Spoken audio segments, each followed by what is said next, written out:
हर हर महादेव। श्री शिवाय नमस्तुभ्यम, श्री शिवाय नमस्तुभ्यम, श्री शिवाय नमस्तुभ्यम, श्री शिवाय नमस्तुभ्यम, श्री शिवाय नमस्तुभ्यम। हे भोला सब दुख काटो हमारा, हे शंभु सब दुख काटो हमारा। शिव शंकर जपू तेरी माला, बाबा भोला जपू तेरी माला के भोला। सब दुख काटो हमारा, हे विश्वनाथ सब दुख काटो हमारा। आज दिनांक 5 जून 2024, दिन बुधवार, गणपति जी का वार। मैं आप सबों को वंदन करते हुए आपको इस कथा में स्वागत करता हूं।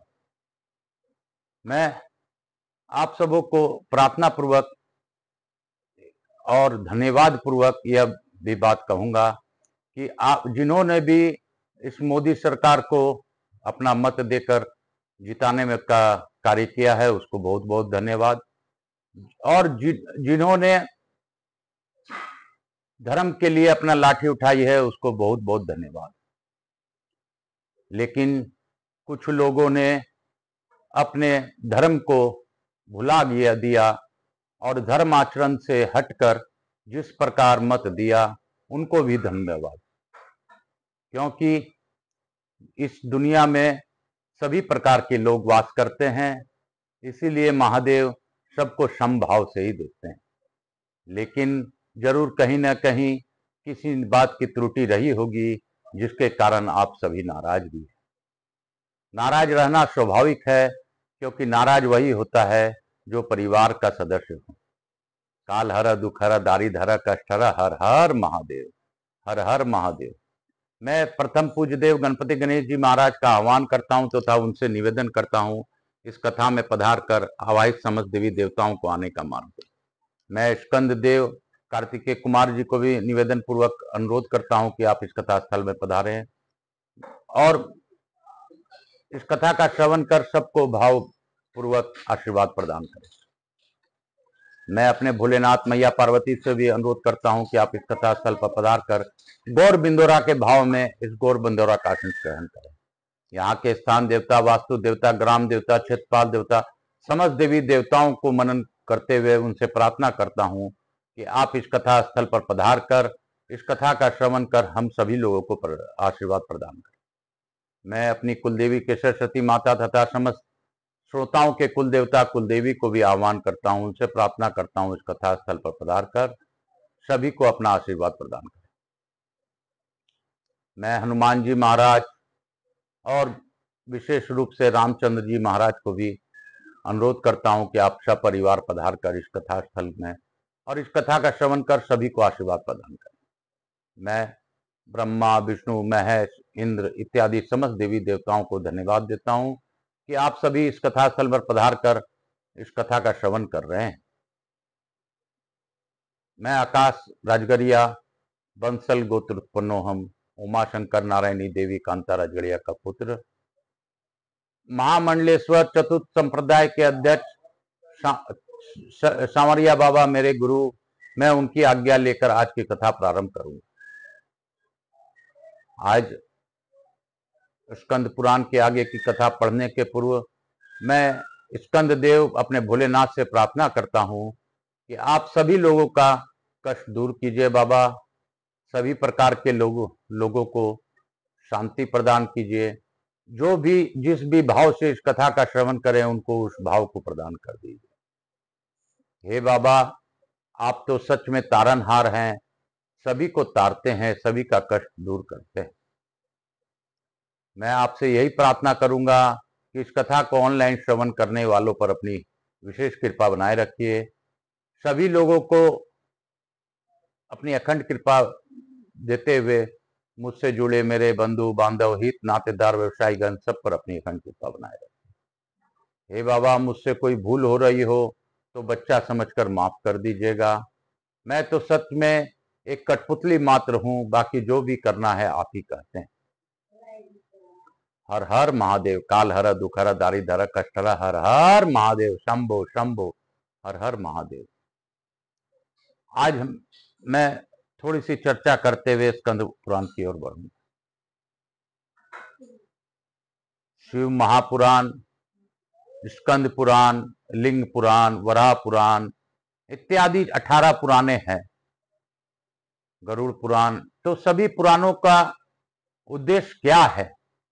सभी पुराणों का उद्देश्य है कि आपको ईश्वर के समक्ष ले जाना, ईश्वर की कथा बतलाकर आपको समझाना। इनका और कोई मकसद नहीं होता। यह एकदम निर्विकार हैं और निराकार हैं। जिस प्रकार मेरे भोलेनाथ निर्विकार हैं और निराकार हैं, उसी प्रकार ये महापुराणे निर्विकार हैं और ना आकार है। मेरे बाबा सब पर कृपा बनाए रखें, इसके लिए मैं प्रयास करता हूं। मैं सभी लोगों को यही प्रार्थना पूर्वक निवेदन करता हूं कि आप धर्म के प्रचार प्रसार में लाठी लगाइए, लोगों को जोड़िए, अच्छी बातों का श्रवण कीजिए। जब जिस प्रकार एक जल का गिलास अगर भरा होता है, तो उस भरे हुए गिलास में जब हम जल और भी डालते हैं तो क्या होता है, पुराना जल बाहर होता है, नया जल उसमें समाहित होता है। उसी प्रकार ये मस्तिष्क हमारा एक केंद्र बिंदु है और उसका एक इतना ही भाग जिसमें कि हमारा मेमोरी है, डाटा संचित होता है। आप यह कह सकते हैं कि मेमोरी कार्ड है, और मेमोरी कार्ड का कार्य क्या है? आप जब नया डाटा डालते हैं, पुराना डाटा ऑटोमेटिक डिलीट होता है और नया डाटा ले लेता है। उसी प्रकार हम कथाओं का श्रवण करते हैं तो बुरे विचार हमारे बाहर आते निकलते हैं, अच्छे विचार हमारे जीवन में जाते हैं। जब बुरा बाहर निकलेगा, अच्छा जाएगा, तो हमें सब के लिए अच्छा ही सूझेगा। तो हमें कथाएं सुननी चाहिए, हमें संत समागम करना चाहिए, संतों का बात समझना चाहिए। विश्व में ऐसा कोई नहीं है जो मेरे भोलेनाथ के बराबर हो, मेरे भोलेनाथ के तिनके के बराबर भी कुछ भी नहीं। फिर भी मैं प्रयास करता हूं आप लोगों को इसका स्मरण कराऊं, आप लोगों को कथाओं के लिए ले जाऊं। मैंने इसीलिए अपने दिन नंदनी में यानी दिनचर्या में आधा घंटा का ही टोटल कथा रखा है। आधा घंटा छोटा छोटा बात, छोटी छोटी कथाएं आपके समझ पहुंचेगी तो निसंदेह ही परिवर्तन निश्चित होगा। क्योंकि 2 घंटा 3 घंटा का समय सभी को देना सरल नहीं होता, और गृहस्थ आश्रम में रहकर किस प्रकार साधना करनी है, यह सब हमें कथाओं से पता चलती है। जितने भी संत हुए हैं, जिन्होंने भी संत रूप में अपने आप को ईश्वर को समक्ष छोड़ा है, या इस कली काल में संतों को दर्शन दिया है, तो मां काली के रूप में मेरी शिवा ही ने दर्शन दिया है। रामकृष्ण परमहंस के हाथों से वह खाना तक खाते थे, भोजन करते थे। इतना भाव उनमें था और इतने भाव से मां प्रकट हो जाती थी। आप सोच सकते हैं कि गृहस्थ आश्रम में रहकर जो साधना करता है वही ईश्वर को प्रिय है, और गृहस्थ आश्रमी बनकर ईश्वर का नाम लेना सबसे कठिन ही है, क्योंकि उसको बहुत ही तकलीफ होती है। लेकिन उस कारण फिर भी प्रयास करना चाहिए कि हमें अल्प समय ईश्वर के नाम पर रोज निकालें। एक दिन निकाल लेना तो आसान होता है, रोज निकालना कठिन होता है। रोज अगर अल्प समय हम देंगे तो ईश्वर के लिए जिया हुआ समय हमारा व्यर्थ नहीं होगा। इतने समय ईश्वर हमारी रक्षा के लिए जरूर तत्पर रहेंगे। इसमें मैं झूठ नहीं कह रहा, बिल्कुल सत्य सत्य कह रहा हूं। तो सभी का कल्याण हो। काल हर दुख हर दारी धर कष्ट हर, हर हर महादेव, हर हर महादेव, हर हर महादेव। काशी काशी शिव काशी, मोक्ष नगरी काशी की जय। मेरे विश्वेश्वर नाथ की जय। हर हर गंगे गंगे गंगे गंगे, गंगा स्नानम हम करिष्ये, तत्पश्चात स्कंद पुराण पढ़िष्येत। बोलो शंकर भगवान की जय, बोलो मेरे महादेव की जय, मेरे भोलेनाथ की जय। काशी काशी शिव काशी, मोक्ष नगरी काशी की जय। नारद जी कल हम लोगों ने जाना था कि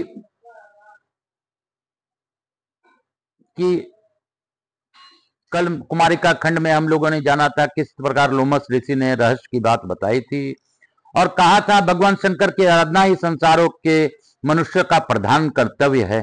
जो भगवान शिव को मस्तक झुकाता है वह निश्चित उन्हें प्राप्त करता है।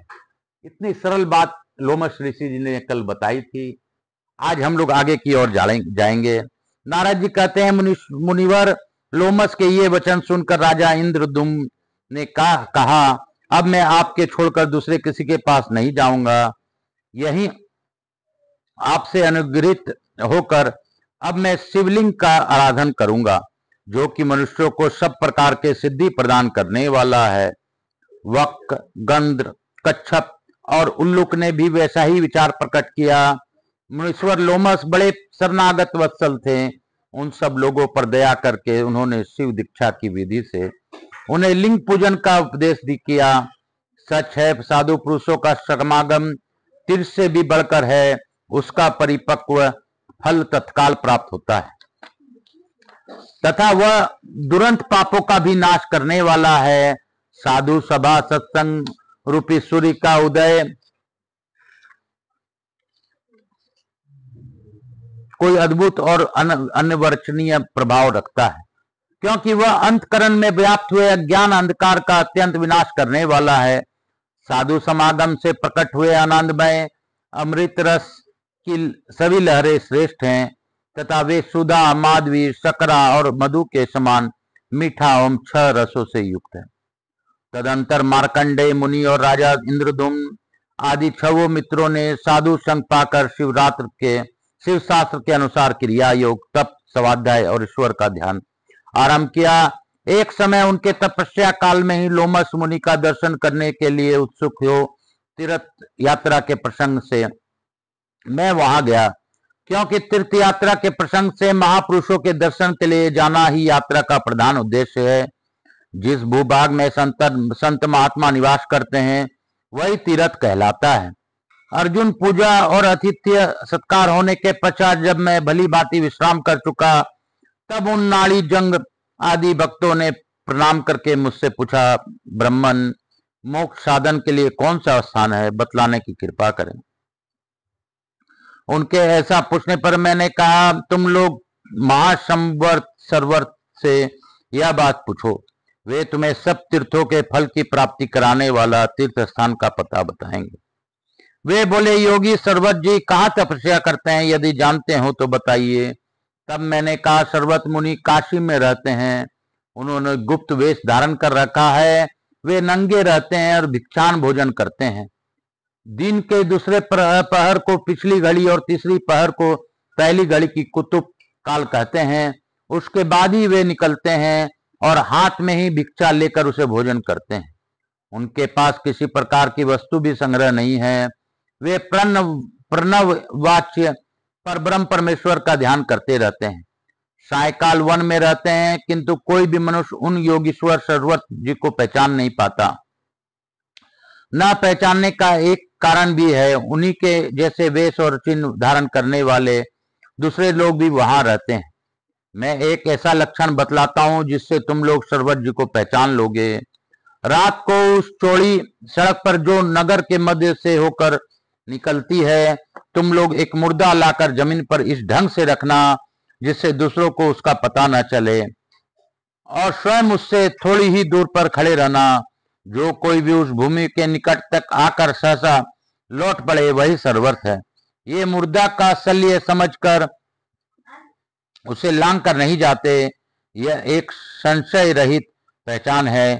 इस प्रकार जब सरवत जी मिल जाए तब विनीत भाव से उनके शरण में जाकर उनसे अपनी इच्छा के अनुसार प्रश्न करना। यदि वे पूछे, मेरा पता किसने बताया है, तो मेरा नाम प्रकट कर देना। मेरा बात सुनकर उन सब ने वैसा ही किया। काशीपुरी में पहुंचकर मेरे बताए अनुसार सरवत को देखा।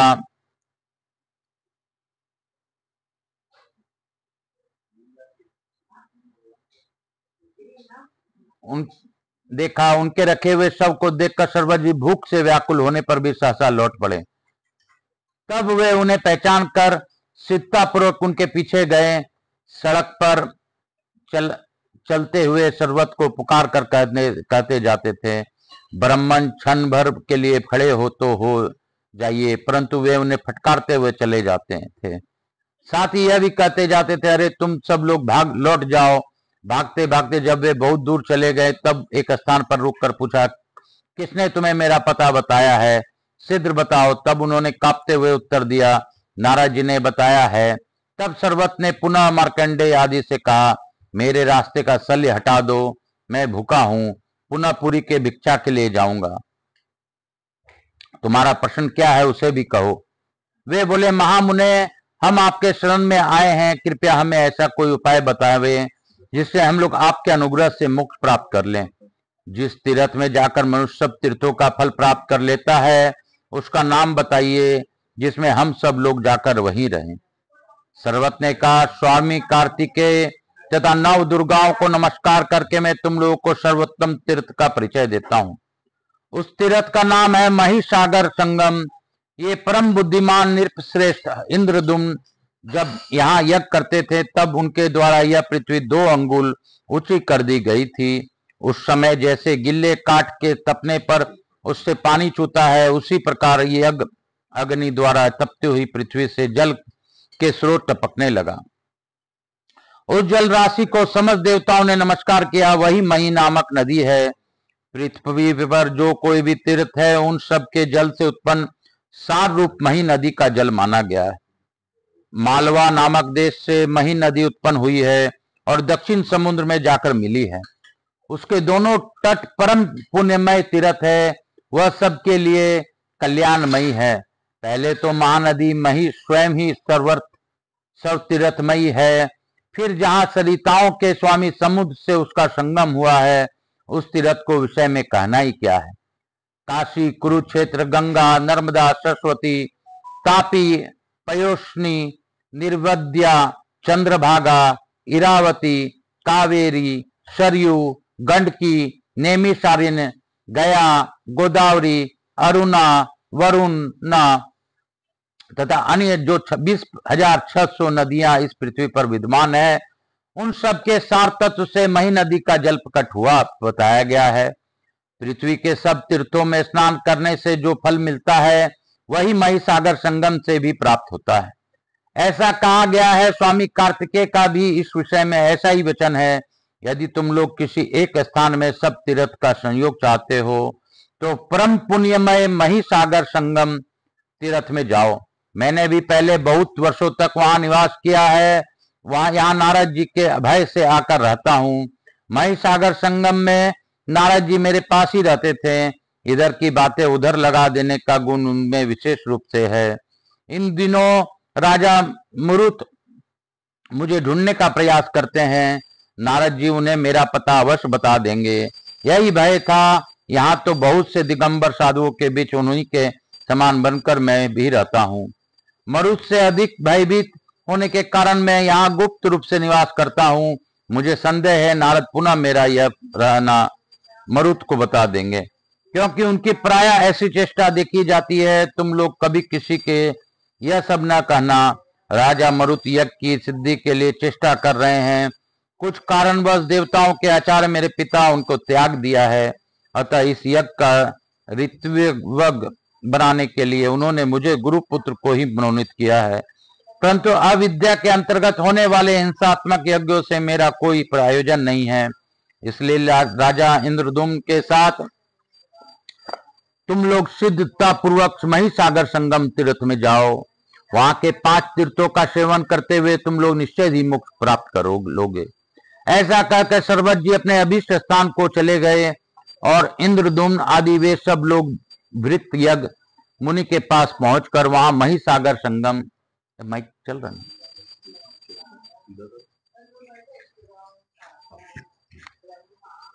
तीर्थ में रहने लगे। मुनि ने अपने विशेष ज्ञान से जान लिया कि ये सब लोग भगवान शंकर के गण हैं। ये जानकर वे सब लोगों से बोले, अहो तुम लोग पुण्य अत्यंत निर्मल और महान हैं, जिससे हम महिसागर संगम नामक गुप्त क्षेत्र में तुम्हारा आगमन हुआ है। महिसागर संगम में किया हुआ स्नान, दान, जप, होम और विशेषतः पिंड दान सब अक्षय होता है।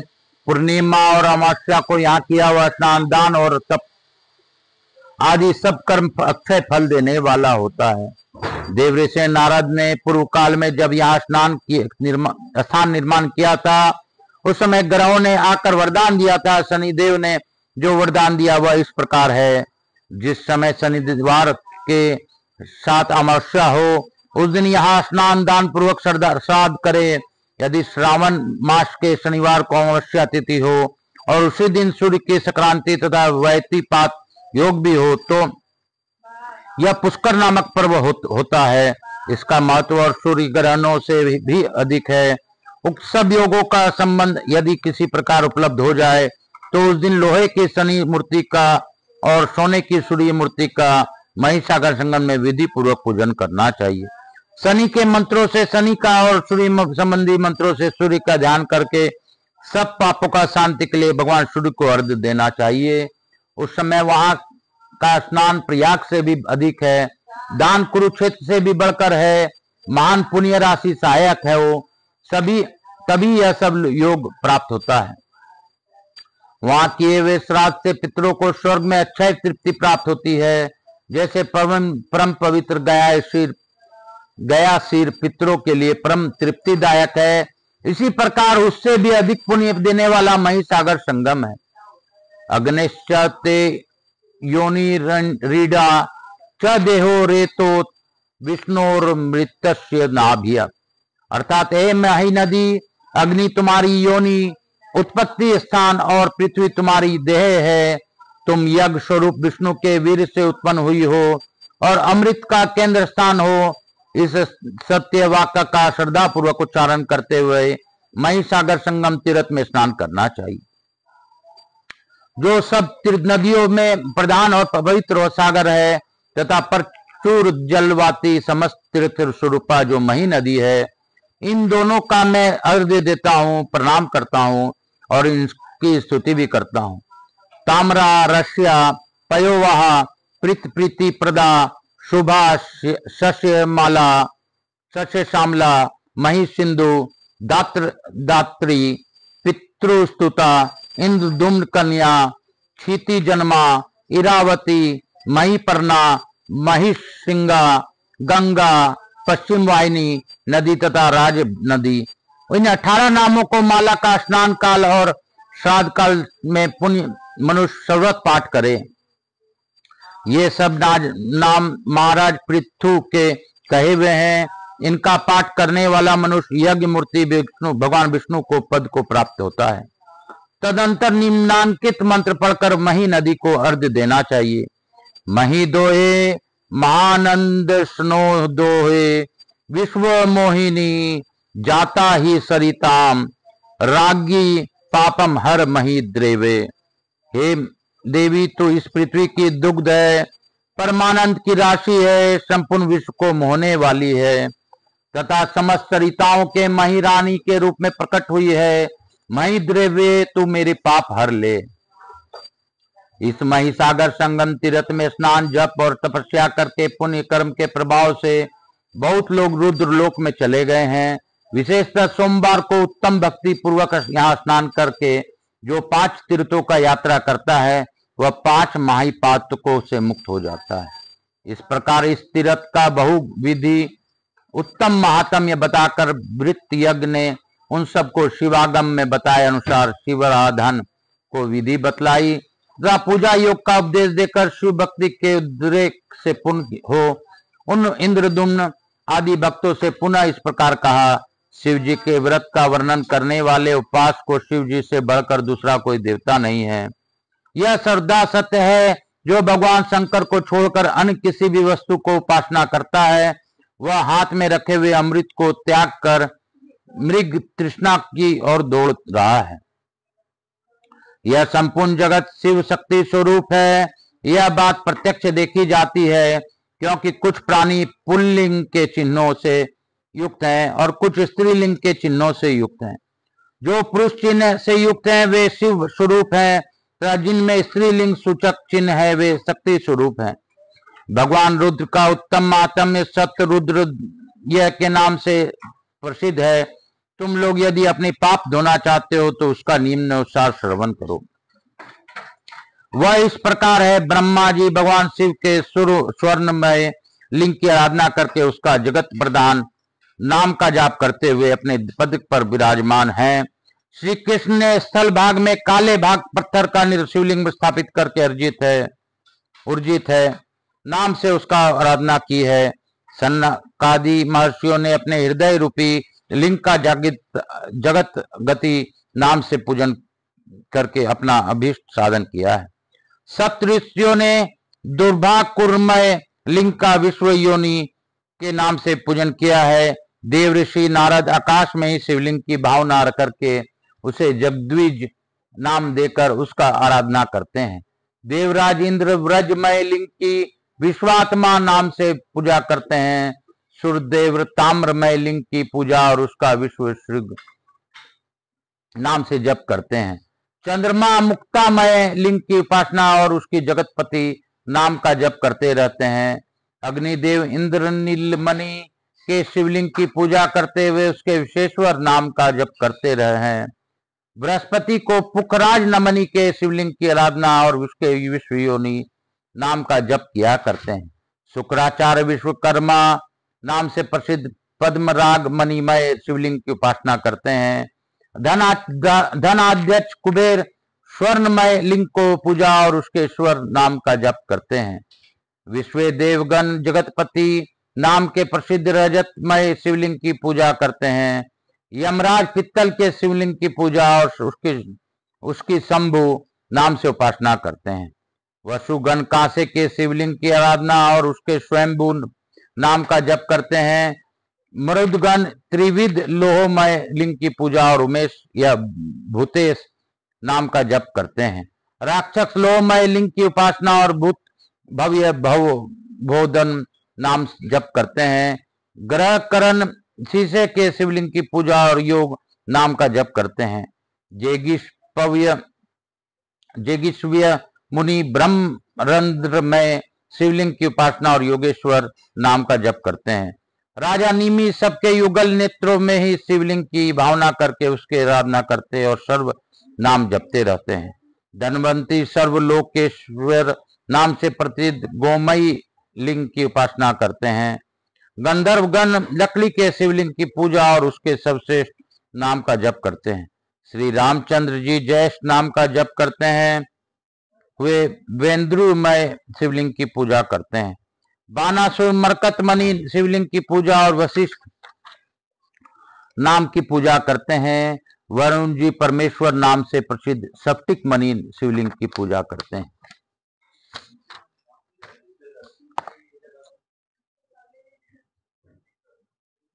नागगण मूंगे के शिवलिंग की उपासना और लोक त्रयंकर नाम का जप करते हैं।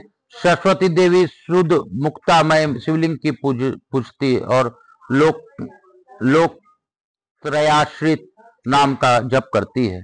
शनिदेव शनिवार की अमावस्या को आधी रात को समय महिसागर संगम में आवृत भंवरमय शिवलिंग की पूजा और जगन्नाथ नाम का जप करते हैं। रावण चमेली के फूलों का शिवलिंग बनाकर पूजा करता और सदुर्जय नाम का जप करता है। सिद्धगण मानसलिंग की उपासना और काम मृत्यु रतिग नाम का जप करते हैं। राजा बलि यज्ञमय लिंग की आराधना और उसके ज्ञान आत्मा नाम का जप करते हैं। मरीचि आदि महर्षि पुष्पमय शिवलिंग की उपासना और ज्ञान गम्य नाम का जप करते हैं। सत्कर्म करने वाले देवता शुभ कर्ममय लिंग की पूजते और ज्ञान गए नाम का जप करते हैं। फेन पीकर रहने वाले महर्षि फेनिज लिंग की उपासना और सदुर्विंद नाम का जप करते हैं। कपिल जी वरद नाम का जप करते हुए बालुकामय शिवलिंग की पूजा करते हैं। सरस्वती पुत्र सारस्वत मुनि वाणी में शिवलिंग की उपासना करते हुए वागीश्वर नाम का जप करते हैं। शिवगण भगवान शिव की मूर्तिमय लिंग की उपासना करते हुए रुद्र नाम का जप करते हैं। देवता लोग जम्बूनद स्वर्णमय लिंग की आराधना और कंठ नाम का जप करते हैं। बुध कनिष्ठ नाम का जप करते हुए शंखमय शिवलिंग की पूजा करते हैं। दोनों अश्वनी कुमार सुवेदा नाम से प्रसिद्ध मूर्तिकामय पार्थिव शिवलिंग की पूजा करते हैं।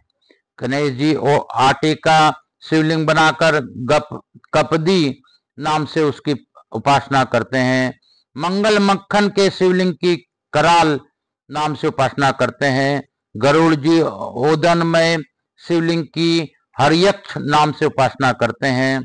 कामदेव गुड़ के शिवलिंग की रतिद नाम से उपासना करते हैं। सची देवी लवनमय संदेव अथवा सुंदर रूपमय शिवलिंग की आराधना तथा प्रभु के नाम का जप करती है। विश्वकर्मा प्रसाद में महल के आकार का शिवलिंग बनाकर याम्य नाम से अपनी उसकी उपासना करते हैं। विभीषण धूलिमय शिवलिंग की पूजा और श्रोतम नाम का जप करते हैं। राजा सगर वासुकुरमय शिवलिंग की पूजा और संगत नाम का जप करते हैं। राहु हिंगमय लिंग की उपासना और गम्य नाम का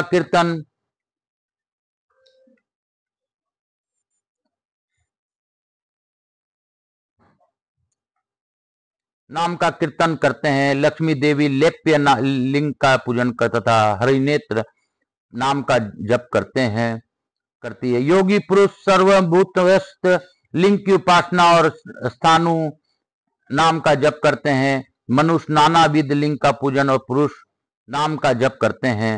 नक्षत्र तेजोमय लिंग का पूजन तथा भग और भास्वर नाम का जप करते हैं। किन्नर गण धातुमय लिंग का पूजन तथा शुद्धिपेत नाम का जप करते हैं। ब्रह्म राक्षस गण अस्थिमय लिंग का पूजन और देव नाम का जप करते हैं। चारण लोग दंतमय लिंग का पूजन तथा रहंस नाम का जप करते हैं। साधगण सप्तलोकमय लिंग का पूजन और बहुरूप नाम का जप करते हैं। ऋतुएं दुर्वाकुरमय लिंग का पूजन और सर्व नाम का जप करती है। अप्सराएं कुमकुम लिंग का पूजन और आभूषण नाम का जप करती है। उर्वशी सिंदूरमय लिंग का पूजन और प्रियवासन नाम का जप करती है। गुरु ब्रह्मचारी लिंग का पूजन और उष्णी देवी नाम का जप करते हैं। योगनिया अलक्तक लिंग का पूजन और सर्वभूक नाम का जप करती है। सिद्ध योगनिया श्रीखंड लिंग का पूजन और सहस्त्राक्ष नाम का जप करती हैं। डाकनिया मांसमय लिंग का पूजन तथा उसके सुमृदृढ़ नाम का जप करती हैं। मनुगण गिरीश नाम से प्रसिद्ध उन्मय लिंग का पूजन करते हैं। अगस्त मुनि बहिर्मय लिंग का पूजन और सुशांत नाम का जप करते हैं। देवल मुनि यवमय लिंग का पूजन और पति नाम का जप करते हैं। वाल्मीकि मुनि वाल्मीकि लिंग का पूजन और चीरवासा नाम का जप करते हैं। प्रतरदन जी वान लिंग का पूजन और हिरण्यभुज नाम का जप करते हैं। देतेगण राई के शिवलिंग का पूजन और उग्र नाम का जप करते हैं। दानव लोग निष्पावज लिंग का पूजन और दत्तपति नाम का जप करते हैं। बादल निर्मय लिंग का पूजन तथा पूर्जस्य नाम का जप करते हैं। यक्षराज भाष्मय लिंग का पूजन और भूतपति नाम का जप करते हैं। पितृगण तिलमय लिंग का पूजन और बृहस्पति नाम का जप करते हैं। गौतम मुनि गोदलीमय लिंग का पूजन और गोपति नाम का जप करते हैं। वानप्रस्थगण फलमय लिंग का पूजन और वृक्षावृत नाम का जप करते हैं। स्वामी कार्तिकेय पासन लिंग का पूजन और सेनान्य नाम का जप करते हैं। अश्वतर नाग धान्यमय लिंग का पूजन और उसके मध्यम नाम का जप करते हैं। यज्ञकर्ता पुरुष पुरोडासमय लिंग का पूजन और सुवस्त नाम का जप करते हैं। यम कलाय समय लिंग का पूजन कालाय समय लिंग का पूजन और धनवी नाम का जप करते हैं। परशुराम जी युवांकर लिंग का पूजन तथा भार्गव नाम का जप करते हैं। पुरुर्वा घृतमय लिंग का पूजन और बहुरूप नाम का जप करते हैं। श्रीमान दत्ता शकरामय लिंग की बहुयोग नाम से आराधना करते हैं। गाय पयोमय दुग्धमय लिंग का पूजन और नेत्र सह्यस 84 नाम का जप करते हैं। पतिव्रता स्त्रियां वृत्तमय लिंग का पूजन तथा विश्वपति नाम का जप करती हैं। नर नारायण मोजीमय शिवलिंग का सहस्त्र शीर्ष नाम से आराधना करते हैं। पृथु सहस्त्र चरण नाम वाले तिक्षरीय लिंग का पूजन करते हैं। पंछी सर्वात्मक नाम से व्योम लिंग का पूजन करते हैं। पृथ्वी गंधमय लिंग का पूजन और उसके द्वितनु नाम का जप करती है। पशुपतन गण भस्ममय लिंग का पूजन और उसके महेश्वर नाम का जप करते हैं। ऋषि ज्ञानमय लिंग की चिर स्थान नाम से उपासना करते हैं। ब्राह्मण ब्रह्म लिंग की ज्येष्ठ नाम से उपासना करते हैं। शेषनाग गोरुचरणमय लिंग का पूजन और पशुपति नाम का जप करते हैं। बाष्पी नाग विश्वलिंग का पूजन और शंकर नाम का जप करते हैं। तक्षक नाग कालकूटमय लिंग का पूजन तथा बहुरूपा नाम का जप करते हैं। कार्कटक नाग हलमय लिंग का पूजन और पिंगाक्ष नाम का जप करते हैं। श्रृंगी विस्मय लिंग का पूजन तथा धूजरटी नाम का जप करते हैं। पुत्र पितृमय लिंग का पूजन और विश्वरूप नाम का जप करता है। शिवा देवी परम पारदमय लिंग का पूजन और त्र्यंबक नाम का जप करती हैं। मत्स्य आदि जीव शास्त्रमय लिंग का पूजन तथा वर्षा कपि नाम जप करते हैं। इस प्रकार बहुत कहने से क्या लाभ। संसार में जो जो जीव किसी विलक्षण विभूति से युक्त हैं, उनकी यह विशेषता भगवान शिव के आराधना के प्रभाव से ही हुई है। यदि धर्म अर्थ काम मोक्ष की प्राप्ति का विचार बुद्धि में आता हो तो भगवान शिव की भली भांति आराधना करनी चाहिए, क्योंकि त्रिलोक की में वे ही मनोवांछित वस्तु देने वाले माने गए हैं। जो प्रतिदिन प्रातःकाल उठकर इस शतरुद्रीय का पाठ करेगा, उस पर प्रसन्न हो भगवान शिव उसे सभी मनोवांछित वर प्रदान करेंगे। पृथ्वी पर इससे बढ़कर परम पवित्र दूसरी कोई वस्तु नहीं है। यह संपूर्ण वेदों का रहस्य है। भगवान सूर्य ने मुझे इसका उपदेश दिया था।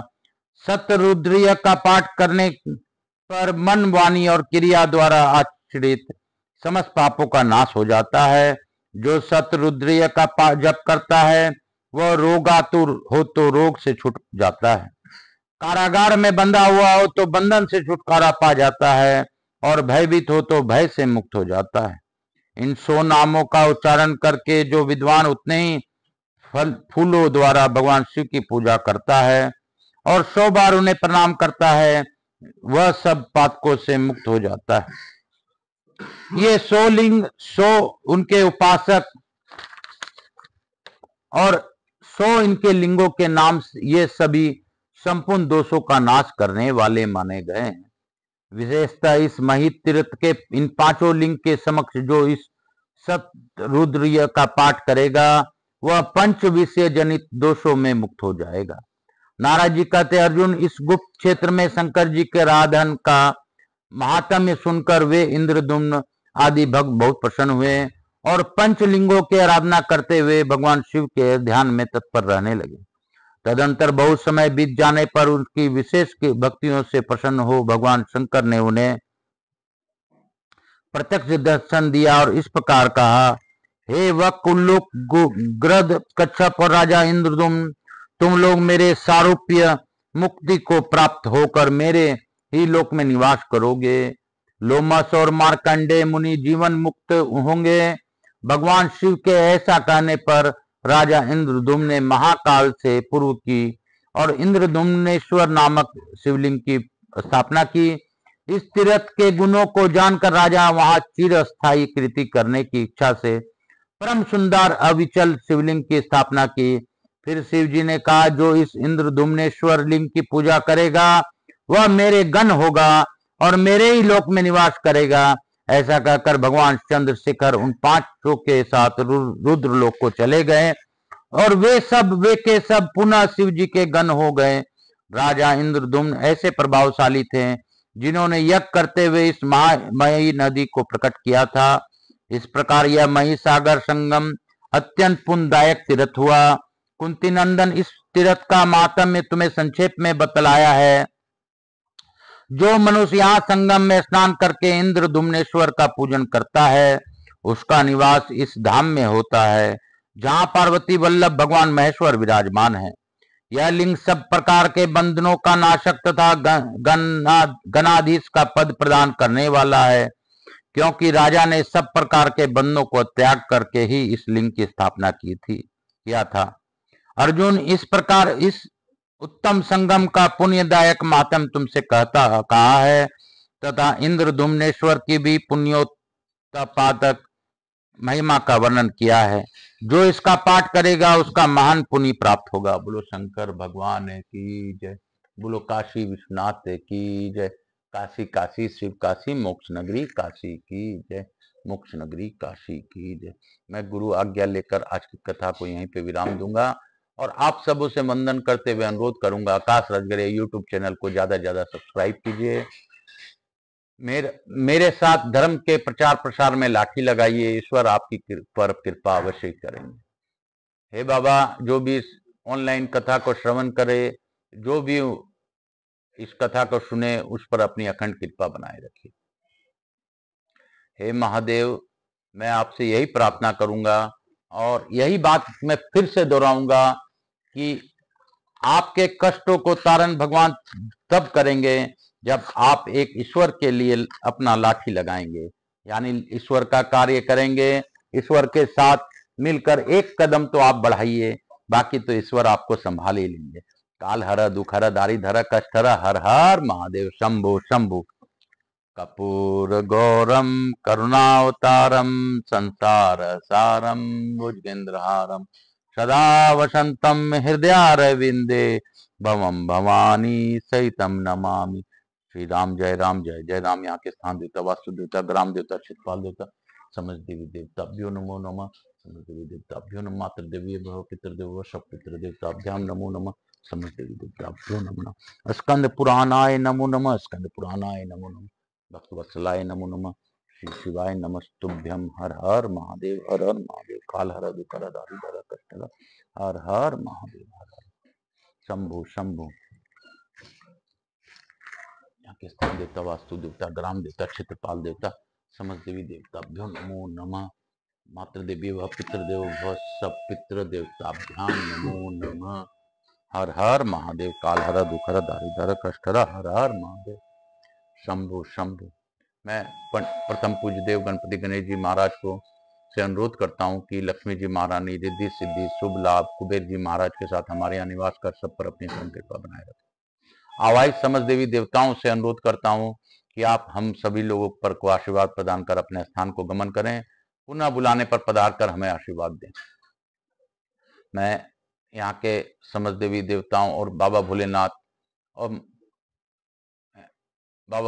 मैया पार्वती को धन्यवाद देता हूं कि उन्होंने इस गौर बिंदोरा के रूप में इस कथा का श्रवण किया और भावपूर्वक इस कथा का हमें सतरुद्र पाठ का भी भान कराया।